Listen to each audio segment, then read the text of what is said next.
Hello, restorative yoga teachers. Lizzie Lassiter here. I've just taught a full-length restorative recharge class for our New Moon Mail newsletter from Lassiter.yoga. I'll put the link to that class below. What I want to do with you today is go through the sequence and talk to you about how I plan a restorative yoga class and this particular sequence, what I like about it and why I taught the poses in this order. Before I do, I want to highlight three things.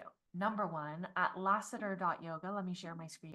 Starting in March 2024, we have our annual online restorative yoga teacher training. That might be something you're interested in joining, even if you've taken Relax and Renew in person before, even if you're already certified. It's a wonderful refresher. And as soon as you sign up for this course, you get access to a whole library of pose setups. And then, of course, throughout March 2024, with Mom and me and a wonderful team of assistants, we have a bunch of live Zooms where you get to learn and practice restore yoga. The other website I wanted to show you is my website, LizzieLassiter.com. You can also find that by the shortcut of Lizzie.yoga, Lizzie.yoga. And there are 2 restorative yoga retreats coming up 2024. Maybe you would like to join us. The first one is in Montana. That's here. That's with Mama. It's a fantastic week, really unplugging in the woods of Montana at the Feather Pipe Ranch. It's like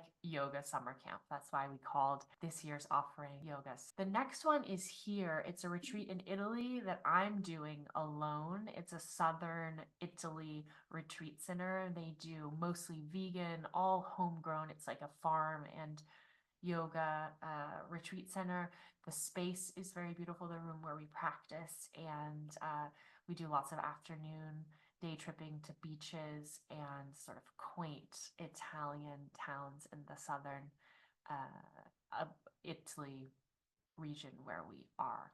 This is more than half full, and the Montana retreat is already, I think, the 5 spots left. So if you're interested, register. Let's look at the class that I just taught. I'm going to share my screen as well for the visual learners who are with us, and we can walk through. So this is the kind of thing that I do when I plan out a class. I just brainstorm on a note on my computer. Sometimes I do it by hand in my notebook as well.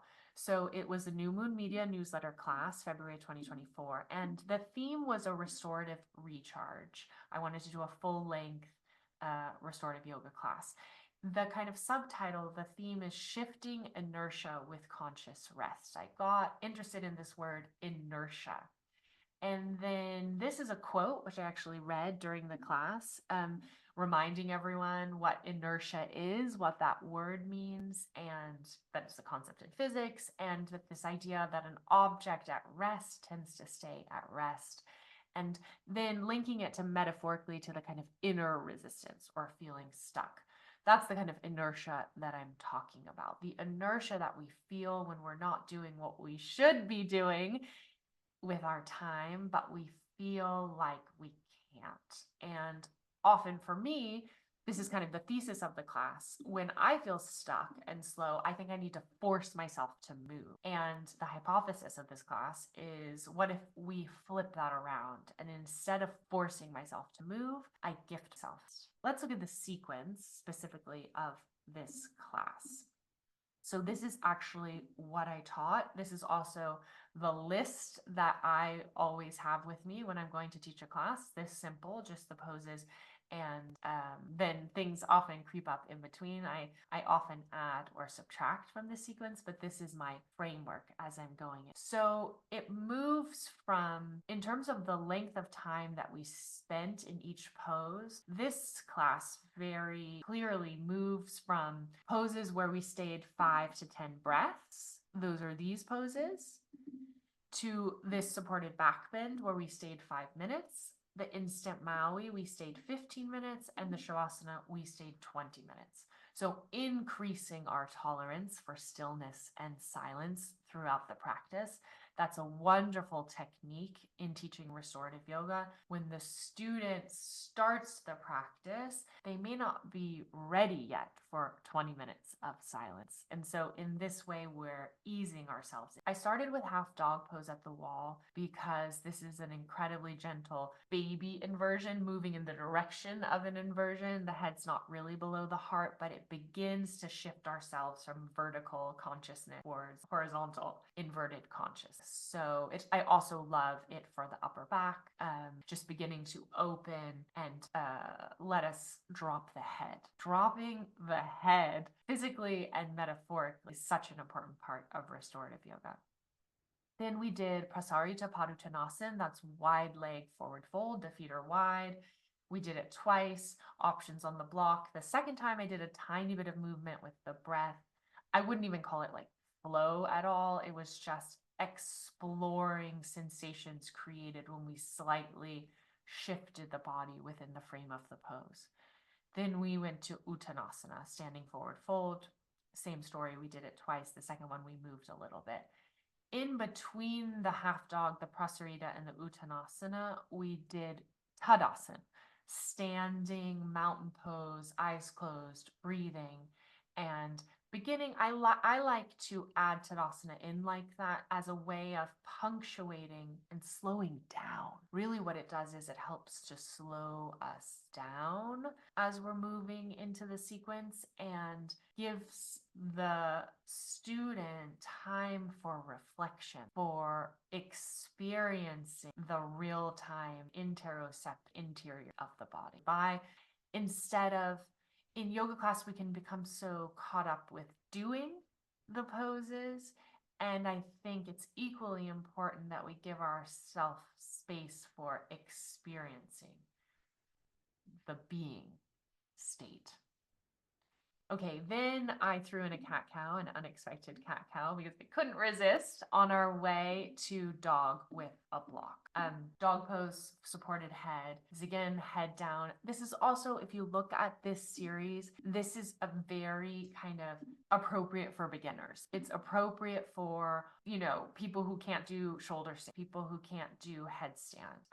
But it's still kind of appropriate for, it's giving us as many possible benefits of inverting without taking on the risks. That's how I would think of it.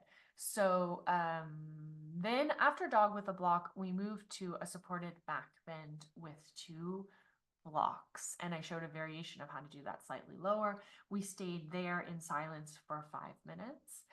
Then we moved to instant Maui. That's the lower legs elevated on a chair, the pelvis elevated with a bolster, supported by a bolster, eyes covered. And we stayed there for 15 minutes with a timer. And then Shavasana.